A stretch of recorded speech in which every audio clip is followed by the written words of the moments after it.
Bonjour à tous, avec l'aide de Dieu, nous allons étudier une sikha du Rabbi sur la paracha de Massé du volume 23 de l'Ikut Sichot, la première sikha. Sur le verset El Massé Bnei Yisraël, voici les voyages du peuple juif. Toute la paracha s'appelle Massé, basée sur ce mot-là, qui dit Massé Bnei Yisraël, les voyages du peuple juif. Il y a plusieurs commentaires qui demandent la question. Le Rabbi ramène dans la note 1, que ce soit le Alcher, le Kliyakar, le Rachaim, qui demande une question et dit pourquoi il y a écrit Massé Bnei Yisraël, les voyages du peuple juif. Ce qu'on va mentionner dans la suite de la paracha, c'est les Chanayot du peuple juif.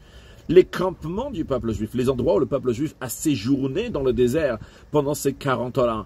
On ne va pas parler des voyages, on va parler des campements, des endroits où ils ont séjourné.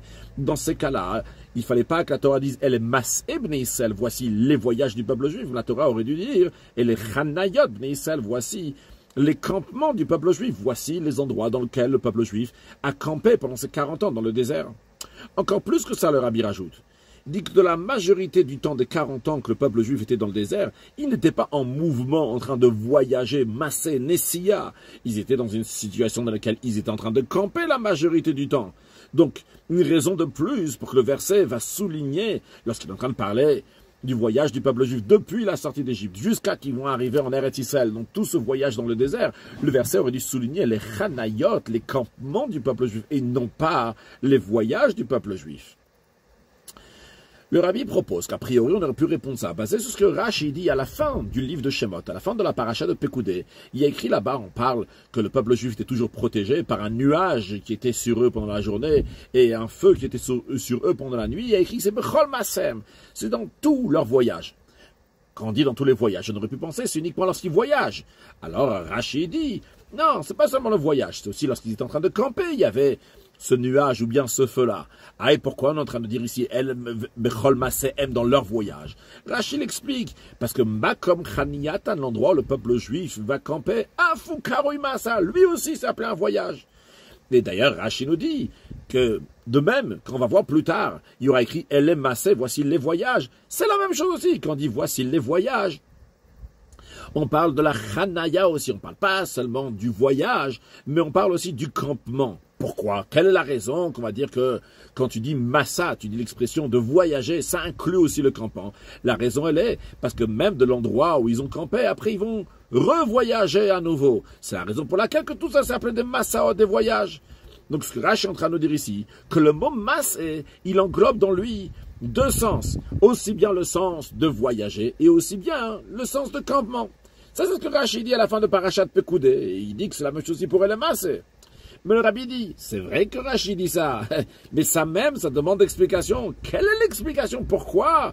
Vu que Makom Chaniyat, de l'endroit où ils ont campé, ils vont voyager, alors c'est pour cela que c'est aussi appelé un campement, alors qu'ils sont en train de... On parle d'un voyage, a priori, c'est le contraire. Vu que le but, quand tu voyages, c'est pourquoi? C'est pas pour prendre le voyage, c'est pas pour prendre le bus, c'est pas pour prendre le train, pour prendre l'avion. Le but du voyage, c'est quoi? C'est d'arriver à un campement. Donc, vu que le voyage et le but du voyage, c'est quoi? C'est le campement. Alors, on devrait dire l'inverse. Que Vaïssaou s'englobait dans Vayachan, que quand tu parles d'un voyage, le voyage, il est englobé dans le campement et pas dans l'inverse. Ici, ce qu'on a dit, c'est que c'est l'inverse. C'est qu'on parle de masse et de voyage. Et le campement, lui aussi, il est rajouté dans le voyage. Désolé, c'est pas ça, le Rabbi dit a priori. Et quand tu es en train de voyager, il n'y a pas un but en soi-même. L'essentiel, c'est le campement. Si tu veux inclure une chose dans l'autre chose, c'est pas le campement dans le voyage, mais c'est plutôt le voyage dans le campement. Tu vas pas dire que l'essentiel, c'est le voyage que tu fais pour arriver là-bas. L'essentiel, c'est quoi? C'est la destination. Pour arriver à la destination, il y a besoin d'un voyage. Encore plus que ça, le Rabbi dit. Même si on va dire que massa, l'expression de voyage, ça inclut même le campement qui est entre un voyage et un autre. Mais quand même, en ce qui nous concerne à nous ici, dans notre contexte, dans El Mas, vu que l'essentiel qu'on souligne ici dans la paracha, c'est quoi? C'est les Chanayot, les endroits où le peuple juif a campé. Alors, il n'y a pas lieu de dire, on va dire Massé, mais t'inquiète pas, on englobe aussi les Chanayot. Quand tu dis Massé, c'est le sens, c'est essentiellement de quoi on parle. On parle de Vaïssa ou de voyager. C'est vrai que Makom Chaniyatan, l'endroit du campement Afou, lui aussi, il est appelé un voyage. Mais c'est pas ça l'essentiel du voyage. L'essentiel du voyage, c'est le campement. Donc en deux mots, on a une question ici, pourquoi la paracha elle s'appelle Massé, elle s'appelle donc les voyages, alors qu'on parle des campements et que l'essentiel c'est le campement.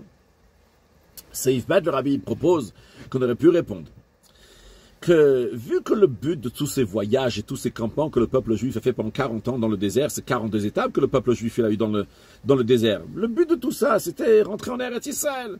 Donc, on aurait pu expliquer que le but n'était pas les campements, ça n'a pas d'importance. C'est le voyage qui est après, qui va rapprocher encore plus l'avion d'Eretz Israël. Imagine-toi, tu fais un grand voyage, tu as plusieurs escales.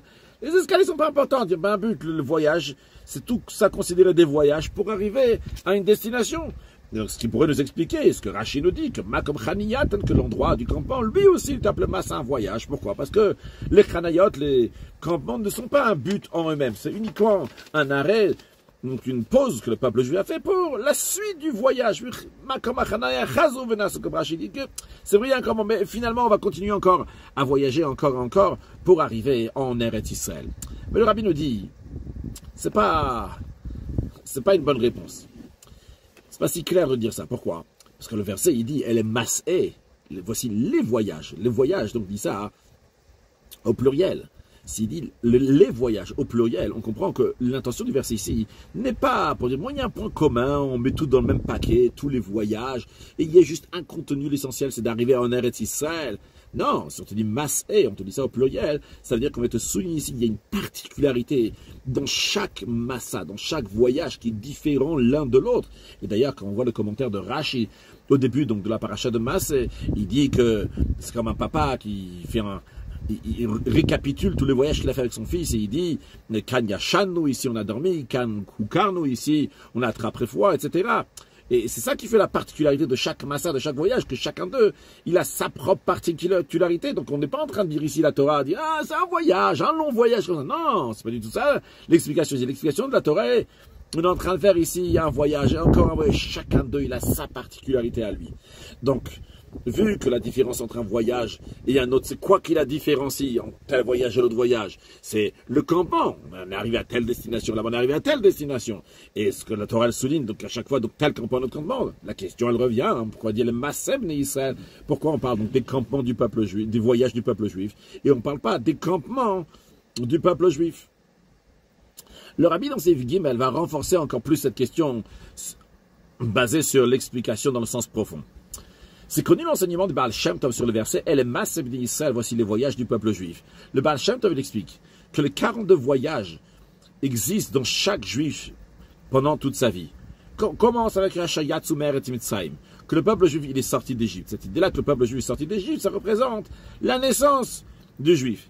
Et après, pendant toute sa vie, il y a encore d'autres voyages, jusqu'à que finalement il arrive ce qu'on appelle Shar Eretz HaChaim Ha'elyona, la porte de la terre, de la vie spirituelle. Donc il arrive à l'autre monde. Et le Baal Shem Tov explique que tous les voyages sont des voyages qui sont importants dans la Kedusha, ils sont tous saints. Et il donne par exemple l'exemple de Kivrot HaTahava. Kivrot HaTahava, littéralement, qui veut dire l'enterrement des désirs. Pourquoi cet endroit-là s'appelle l'enterrement des désirs? La raison, elle est parce que Akadosh Baruch Hu, il avait écouté ce que le peuple juif a demandé. Ils ont demandé de la viande. Akadosh Baruch Hu leur a donné de la viande.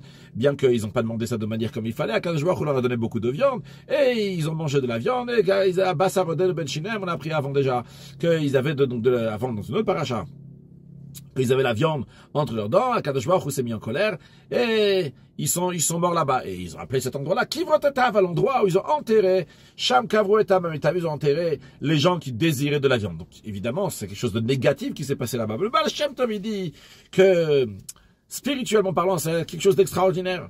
C'est quelqu'un, il arrive au niveau de Chochma, donc c'est dans les facultés intellectuelles, c'est le premier niveau, et ça représente une annulation totale à Kadosh Baruch Hu. Alors quand quelqu'un il arrive à ce niveau-là de Chochma, eh bien Sham Kavru et Tamamitav, à ce niveau-là, on enterre tout le peuple qui désire. Qu'est-ce que ça veut dire? Celui qui arrive à ce niveau-là, eh bien il réussit à annuler toutes les ta'avot, tous les désirs qui peuvent exister, vu qu'il tellement il est rattaché à Kadosh Baruch Hu.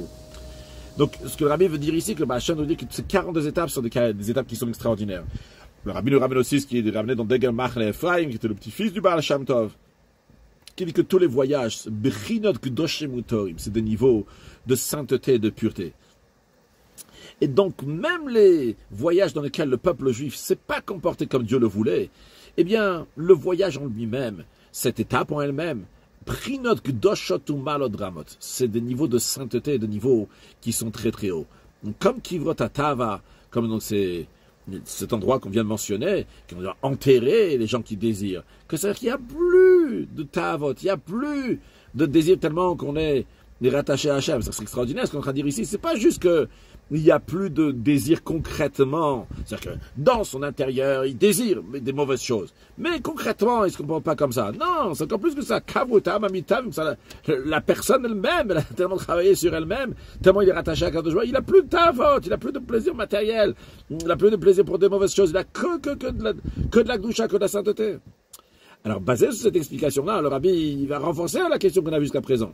Basé sur ce qu'on vient de dire que chaque endroit où le juif il arrive, c'est un niveau spirituel dans lequel il arrive à un niveau extraordinaire qui est Kadosh et Tahor. La question se pose. Pourquoi le verset il dit elle est massée? Pourquoi il dit voici les voyages? Pourquoi parler de voyages? On aurait dû souligner sur le campement. T'es arrivé à un tel niveau de Gdusha, un niveau de Kivrot Tava, t'as enterré tes désirs. Et un niveau encore plus haut, et tu continues, tu arrives encore à un autre niveau, etc. Donc tu arrives à un niveau, on devrait souligner le niveau auquel le juif il arrive, non pas donc le massa, le voyage qu'il est en train de faire. On est en train de dire que le juif il est arrivé, mais de force en force pendant sa vie, il avance d'un niveau à encore un autre niveau, etc. Donc en deux mots, la question elle est, pourquoi on parle de massa, pourquoi on parle de voyage? C'est vrai que Rashi dit que Makom Achanaya Chazlu Venasu de l'endroit, ils ont campé, ils vont revoyager. Donc c'est vrai qu'on souligne ici une notion de voyage. Mais pourquoi quand tu es dans Chanaya, on te parle de voyage? T'es en campement, t'es en séjour. Le voyage, il viendra après. Tu prendras le trajet plus tard. Maintenant, tu es en train de séjourner. En plus, d'après ce qui est expliqué dans la Chassidoute, que chaque niveau où le peuple juif est arrivé, ça représente un niveau spirituel. Et pas juste où le peuple juif est arrivé dans le passé. Mais dans notre vie, on a aussi toutes ces étapes-là. Qu'on passe 42 étapes qui sont des niveaux spirituels, divins, saints. Alors, dans ce cas-là, il ne faut pas parler de voyage. Il faut parler de l'endroit où on va camper. Ce niveau, tu vas camper. Waouh, extraordinaire. Encore un autre niveau, tu vas camper. Encore plus extraordinaire, etc. Le rabbi nous dit l'explication la suivante. C'est Dalet.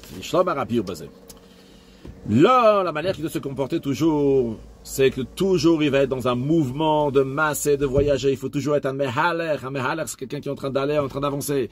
Et comme c'est expliqué dans la Chassidoute, la différence entre un mida et hilo, quelqu'un qui se tient et quelqu'un qui avance dans le service de Dieu. Un mida, du langage de Homet, quelqu'un qui se tient debout. Ça veut dire qu'il reste toujours à sa place, même quand il monte dans un niveau plus haut. C'est vrai qu'il y a une alia, c'est vrai qu'il y a une élévation, mais c'est chez BRR. Il y a une commune mesure ici. Il est arrivé à un niveau plus haut, mais le niveau plus haut, il a une certaine commune mesure avec le niveau qu'il y avait avant. Donc, il est lié encore avec le niveau qu'il y avait avant. Il a encore une ressemblance avec le niveau qu'il y avait avant. Donc, il n'est pas vraiment un holler. Il n'est pas vraiment en train d'aller pour de vrai de niveau qui était avant. Qu'est-ce que ça veut dire vraiment être un mehaler? Qu'est-ce que ça veut dire vraiment un hil ou halé? C'est quelqu'un qui va à un niveau qui n'a pas de commune mesure. C'est-à-dire qu'il se détache totalement du niveau inférieur dans lequel il était avant. Parce que le niveau supérieur dans lequel il va maintenant n'a aucune commune mesure avec le niveau précédent dans lequel il était. On peut donner plein d'exemples. Le rabbi nous dit quelques exemples.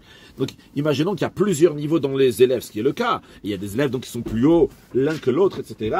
Donc, une étape, encore une étape dans les élèves. Mais finalement, même si c'était quelqu'un qui était un élève le plus petit, maintenant le plus grand élève, mais finalement, c'est des étapes qui sont chez Ber. On parle d'élève ici. Quand on parle chez l'Ober, sans qu'une commune mesure, c'est lorsque, par exemple, l'élève, il va devenir il va recevoir smicha, il va recevoir l'ordination rabbinique, il va être un rave, il va être un juge. Et dans ça même, il y a plein de niveaux.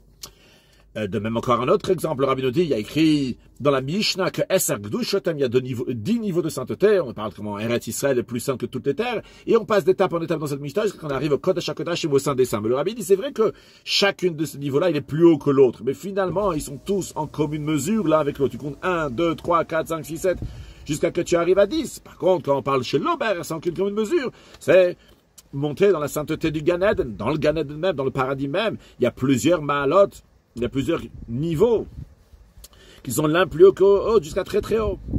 Alors, Rabbi nous dit, c'est ça la réponse à la question qu'on a eue. On vient nous parler ici de massé de voyage pour faire allusion et pour souligner qu'un juif ne doit pas s'arrêter. Non, il n'y a pas de campement, il n'y a pas de campement. Tu ne dois pas t'arrêter dans un campement, camper, séjourner dans une certaine catégorie d'un niveau à un autre niveau. Quand tu es entre un niveau et un niveau, ça y est, je campe ici, ça y est, je m'arrête là. Non! Tu dois toujours monter de telle manière que tu es en massa, et pas juste en massa, mais le niveau, tu vas arriver après, il va pas avoir de commune mesure avec le précédent, ce sera aucune commune mesure. Halicha mechail al chail. Et ça, donc, l'idée qu'on est en train de te dire ici, c'est vrai que tu as une chanaya, c'est vrai que tu as un campement, c'est un niveau extraordinaire, même spirituellement, mais sache que tu dois arriver encore à un autre niveau. C'est pas fini.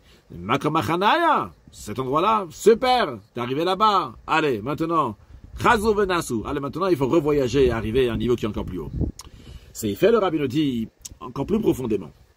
En ce qui concerne la halicha, on a parlé, il faut être mehaler, il ne faut pas être un obède, il ne faut pas se dire au même niveau, il faut halicha aller, même un niveau qui est beaucoup plus haut. Dans ça même, dans cette aliyah, cette élévation, mechail al chail, de force en force, de niveau en niveau, dans ça même, il y a deux détails. Il y a, premièrement, qu'il faut partir du niveau précédent. Et une deuxième chose, arriver à un niveau supérieur. Et ça, le rabbi nous dit, c'est la différence. Si on va parler de hilour, l'expression qu'on vient d'employer dans Seif Dalet, et Nessia, le voyage qu'on parle ici dans cette paracha, que le rabbi nous souligne ici dans Seif, quand on parle de Halicha, d'aller, essentiellement, on se dit, allez, avance, il y a encore là-bas, il faut encore avancer, il faut encore continuer, pour arriver à un niveau qui est plus haut. Par contre, quand on dit Nessia, quand on dit de voyager, ça ne souligne pas seulement la suite comme ça que tu es en train de marcher, mais aussi donc se détacher du niveau qu'il y avait avant.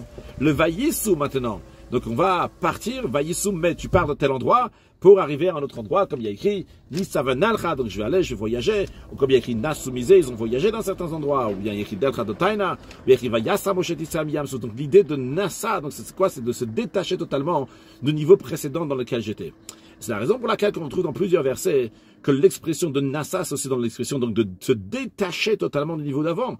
Comme on retrouve aussi dans les Yerushalmi l'expression de Hissiyardat, donc ça veut dire qu'il s'enlève totalement de ce qu'il y avait avant. C'est la même chose que Hissiyar, c'est-à-dire de voyager, de partir d'un endroit à un autre. Donc c'est, quand on dit en hébreu Esechadad, donc il ne va pas avoir l'intention n'est pas là, c'est-à-dire que la personne, elle pense à quelque chose d'autre. Par exemple, si on va prendre l'exemple donc, en ce qui concerne les tefilines, quand quelqu'un met les tefilines, il doit être entièrement concentré dans les tefilines qu'il a sur la tête. C'est interdit d'avoir de Esechadad, donc il va avoir un détournement de son esprit. Mais qu'est-ce qui est considéré Esechadad? C'est uniquement si cette personne-là se trouve donc dans une situation donc, à laquelle il rit ou bien une légèreté d'esprit, mais si cette personne-là, avec la crainte, et il est en train de bien qu'il est en train de s'occuper de ses affaires à lui, bien qu'il n'est pas en train de vraiment penser aux tefilines à 100%, mais c'est pas appelé Hesechadat. Parce qu'il a encore l'esprit, c'est cette crainte dans laquelle il se trouve, bien qu'il ne pense pas aux tefilines spécialement, mais il n'est pas détaché du contenu des tefilines. L'idée des tefilines, c'est quoi? C'est soumettre son cerveau et son cœur à Kadosh Baruch Hu. Uniquement, c'est quelqu'un, il est avec légèreté d'esprit, il srogue, donc il rit comme ça. Qu'à ce moment-là, c'est le contraire des tefilines. Là, il se détache du sujet des tefilines. C'est ce qu'on appelle Hesechadat.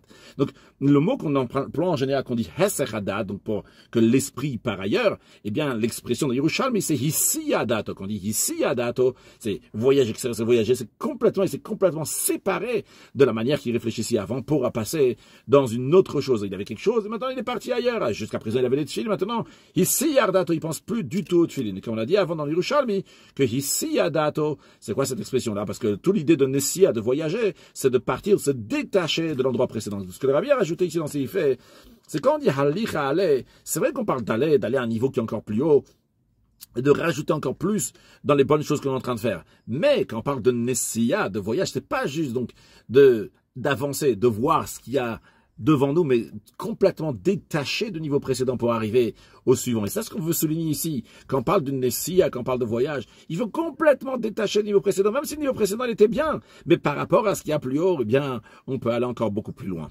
C'est Ivav. Dans le même esprit, le rabbi nous explique ici maintenant l'explication de El Masse Bnei Israël Ashayat Somer Vincent. Voici les voyages du peuple juif qui sont sortis d'Égypte. Quand on dit Masse, quand on dit les voyages, donc au pluriel, a priori, la question se pose, comme l'Admour HaZakan demande dans l'écoute de Torah, il dit, dans le premier voyage que le peuple juif a fait quand ils sont sortis d'Égypte, c'est-à-dire lorsqu'ils sont partis de Ramsès, qui était en Égypte, quand ils sont partis à Sukkot, eh bien, ça y est, le peuple juif est déjà sorti de Eretz Mitzrayim. Pourquoi on dit que les Juifs ont fait 42 voyages, mais Eretz Mitzrayim d'Égypte, c'est pas 42 voyages d'Égypte. Le premier voyage, c'est un voyage d'Égypte. Mais après le deuxième voyage, c'est plus un voyage d'Égypte, c'est un autre voyage. Alors pourquoi on nous souligne ici que c'est Massé, c'est au pluriel, Lachon Rabim au pluriel, qu'il y a plein de voyages d'Égypte.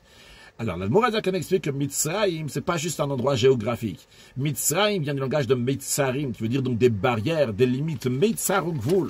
On nous dit ici que tant que tu n'as pas arrivé à Yarden Yerecho, Yarden Yerecho c'était la 42e étape que le peuple juif est arrivé donc dans le désert avant de traverser le Jourdain et rentrer en Eretz Israël. On dit tant que tu n'es pas arrivé à Yarden Yerecho, tu n'es pas arrivé au Jourdain de Jéricho, eh bien tu es encore en Mitzrayim. Qu'est-ce que ça veut dire que tu es encore en Mitzrayim? Tu n'es plus en Mitzrayim, géographiquement tu es sorti d'Égypte, mais tu es encore en Mitzrayim spirituellement, tu es encore dans les Mitzarim ou Gvulim, tu es encore dans les barrières de limites.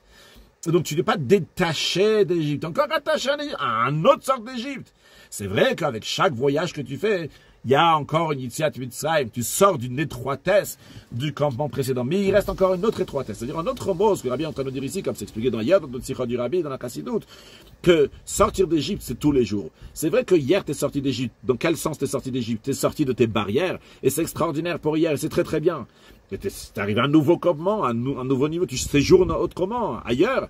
Mais par rapport à la suite, tant que tu n'es pas arrivé à Eretz Tov, une terre qui est bonne et large, eh bien tu es encore en Mitzrayim, tu es encore en Égypte, dans le sens tu es encore dans des barrières. Et donc tu dois sortir encore de ces barrières. Donc en autre mot, quand tu sors des barrières d'aujourd'hui, c'est très bien. Mais pour demain, ce que tu es sorti d'aujourd'hui, c'est encore une étroitesse. C'est encore un Mitzrayim, tu as besoin de sortir des barrières pour avancer au niveau qu'il va y avoir après. C'est la raison pour laquelle que le verset il dit elle est mas ebne Israël. On dit les voyages du peuple juif qui sont sortis d'Égypte. C'est vrai qu'il y avait des chanayot, c'est vrai qu'il y avait des campements que le peuple juif ils sont arrivés. Mais ces campements-là, c'est-à-dire ces niveaux-là même spirituels que le peuple juif il a eu, ils sont pas parfaits. C'est pas la finalité de la sortie d'Égypte. Il faut sortir d'Égypte, c'est sortir de toutes les barrières, de toutes les limites. Donc de toutes les limites qu'il y a dans chacun de ces campements-là, de sortir de la barrière qu'il y a dans ce campement-là. Et même si c'est une barrière, une limite de Gdusha, de sainteté. Juste, j'explique un peu, le Rabbi explique donc d'autres sichot, cette idée-là, donc des barrières de sainteté. Quelqu'un, il peut étudier la Torah, il peut donner la tzedaka, il peut faire la prière, mais tout, il y a des barrières, il y a des limites. J'étudie tant, je donne tant, je prie tant. C'est bon ce qu'il fait, il est dans la Gdusha. Mais il y a des barrières ici, il est limité. Il est dans un Mitzrayim, il est en exil d'Égypte. C'est vrai que c'est un exil de Gdusha, il est dans la sainteté, mais quand même, il a des barrières. Eh bien, on nous dit, il ne faut pas s'arrêter. Même quand c'est un bon endroit, il ne faut pas juste s'arrêter là. Mais le but des Chanayot, c'est Chazuvena, c'est ça l'essentiel, c'est de continuer encore à voyager. Les voyages du peuple qui sont sortis d'Égypte. Donc le Rabbi, il a répondu à toutes les questions jusqu'à là. Le Rabbi a expliqué donc, pourquoi la paracha s'appelle Massé. Massé, le voyage jusqu'à la Torah, elle te donne un message très important. Elle te dit, non, tu t'arrêtes pas à un endroit où tu es. Tu dois continuer. Et même après l'explication dans le sens profond, que l'endroit où tu es, ça représente un niveau de Gdusha, de sainteté qui est très très haut, quand même, tu vas pas t'arrêter à ce niveau-là, il faut continuer. Et pas juste continuer dans le langage de Halicha, d'avancer, mais masse, tu décolles complètement du niveau précédent pour arriver à un niveau qui est beaucoup plus haut. Donc jusqu'à là, donc ça c'était la première partie de la Sikha. Le Rabbi rajoute encore un deuxième point, c'est Zayn, c'est Fred de la Sikha, qui est lié donc à la période dans laquelle on lit la paracha de Mas, qui est toujours lu dans la période de Ben Hametzarim, dans la période de 3 semaines, et proche du mois de Av, Rosh Chodesh Menachem Av. Le Rabbi nous dit comme ça dans Seif Zayn. Encore un point. C'est connu, ces 42 voyages du peuple juif dans le désert font allusion à l'époque de l'exil. Au moment de l'exil, lorsque le peuple juif se trouve Midbar Ha'amim, dans ce qu'on appelle le désert des nations. Il se trouve donc que les campements dans le désert, eh bien, c'est une Yerida, c'est une galoute, c'est un exil. Où est-ce qu'on est? Où est-ce qu'on se trouve? Midbar Ha'amim, dans le désert des nations. À plus forte raison, quand il ne s'agit pas juste comme ça d'un désert ordinaire, mais il s'agit des endroits dans le désert dans lesquels le peuple juif, il a mis en colère à Kadosh Baruch Hu. Comme donc dans les endroits Echani Chisouni, les endroits dans lesquels ils ont mis en colère à Kadosh Baruch Hu. C'est sûr que c'est une Yerida, c'est sûr que c'est une descente. Malgré ça, ces campements-là aussi sont appelés masse, sont appelés un voyage qui monte sur une Siya, sur une Aliyah. C'est vrai, ils sont dans Midbar Ha'amim, ils ont même mis en colère à Kadosh Baruch Hu. Malgré ça, ils sont quand même dans un mouvement, dans un avancement de voyager. Comment c'est possible? Le Rabbi nous dit, le but de descendre en galoute en exil, c'est la Géoula qui vient après. Le but n'est pas l'exil, le but c'est la délivrance qui vient après. Yerida tzarech aliyah, c'est vrai que c'est une descente, mais c'est une descente pour arriver à un niveau encore plus haut. Et par la Yerida, par le fait qu'on descend plus bas, eh bien ça se fait une aliyah, une élévation, un niveau encore plus haut qui était avant la Yerida, avant la descente, comme l'expression qui dit tonar minachoshet, comme la supériorité de la lumière par rapport à l'obscurité. D'après ça, on comprend que la Yerida, la descente en galoute, elle fait partie de la Lia générale pour arriver à Yarden Yerecho. C'est quoi Yarden Yerecho? C'est le Réach, l'odeur. Ça correspond au niveau qui s'appelle l'odeur. Ça veut dire un niveau qui s'appelle l'odeur. Eh bien, ça fait référence au dévoilement de Mashiach. À propos du Mashiach, il y a écrit dans le prophète Ishaïa, chapitre 11, que Vaharicho Beyirat Hashem, qui va avoir l'odorat de la crainte de Dieu. Et dans la Gemara, dans Sanhedrin, c'est expliqué que c'est quoi? C'est Morer Vedain. Que une des particularités du Mashiach, c'est qu'il pourra, avec l'odorat, juger. C'est comme ça qu'on va examiner pour savoir si c'est le Mashiach ou pas. Si on va le voir, c'est comme ça, si à l'odorat, il est capable de juger.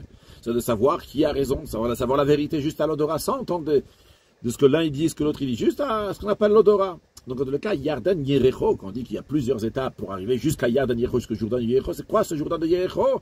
Cela fait référence à Morer Vedain, fait référence à Mashiach, jusqu'à qu'on arrive à l'avenue de Mashiach. Et même lorsqu'un juif a trébuché, que Dieu en préserve dans quelque chose qui n'est pas comme la volonté de Dieu, eh bien, il ne doit pas baisser les bras, chas de shalom. Il doit faire Yitronar Minachosher, il doit amener la lumière qui jaillit de cette obscurité, de cette défi-là, du fait qu'il est tombé, le fait qu'il est descendu, bien il va remonter à un niveau encore plus haut, qu'il va faire une masse, c'est vrai, il est tombé dans Midbaram, c'est vrai, ce juif-là est tombé dans quelque chose qui est négatif. Mais par cela, il va arriver à un massa, il va réussir donc à faire un voyage, une aliyah, une élévation, donc il y a la supériorité du travail de la teshuva, du service de Dieu qui est la teshuva. Que la personne, bien qu'elle est tombée très très bas, mais quand même elle va remonter à un niveau encore plus haut. C'est la raison pour laquelle que déjà dans la Torah, ça s'appelle masse, ça s'appelle un voyage. Pourquoi? Parce que dans la Torah, on voit que le but de chaque chose. On ne voit pas les choses comme ils sont de manière galoutite, on va dire, mais on voit les choses donc de manière qui sont positives, l'intérieur de chaque chose. Donc ici, c'est déjà une aliyah, un commencement, en tous les cas d'une aliyah, d'une élévation. C'est pour ça que ça s'appelait massé. C'est un voyage, même lorsqu'on se trouve dans Midbaram, dans le désert des nations, même qu'on se trouve dans une situation spirituelle dans laquelle on n'aurait pas dû se comporter de telle manière, eh bien, il faut voir la aliyah, l'élévation qui va en sortir de ça. Basé sur ça, on comprend le lien entre Parashat Massé avec le moment dans lequel on lit la Parashat de Massé. On la lit dans la période de 3 semaines, et c'est toujours donc proche de Rosh Chodesh Menachem Av, du premier jour du mois de Av, dans lequel ça commence donc les 9 jours. Des fois, ça tombe même le Parashat de Massé, le jour même de Rosh Chodesh Menachem Av. Pourquoi on lit ça spécialement cette période-là? Parce que ces paroles-là encouragent le peuple juif. Quand un juif il arrive à la période de Ben Hametzarim, la période de 3 semaines, et particulièrement en 9 jours, les 9 jours qui commencent Rosh Chodesh Menachem Av, qui rappellent aux juifs donc comment la Yérida, la grande descente qu'il y a eu dans cet exil-là, eh bien, il ne doit pas être influencé de ça. Il ne doit pas se désespérer, chas de shalom, faire yéhouch de la situation de l'exil qui est amer. Il doit savoir que tout ça, c'est pour qu'il va changer. Il tapera, il va changer. Il y a deux notions dans Chassidut et Kabbalah. Itkafia ou Itapra. Itkafia, c'est quand le mal il est encore là, mais on le courbe, on le surmonte. Et il y a Itapra, c'est lorsqu'on change le mal en bien. Donc ici, justement, le Rabbi dit qu'il va faire Itapra. C'est quoi la notion de Itapra ici dans le contexte? C'est qu'il va faire, donc va farti, il va changer, donc par Akadosh Baruch Hu, on va changer ces jours de deuil en jours de joie. Que cette situation va devenir un massé, va devenir un voyage, va devenir de la liotte, une élévation. C'est la raison pour laquelle, dans ces jours-là particulièrement, on doit rajouter avec encore plus de vitalité, de la chaleur, de la grande lumière. Quand on dit de lumière, En Or et la Torah, la lumière c'est la Torah, et par cela on va éclairer les jours de Ben Hametzarim des 3 semaines.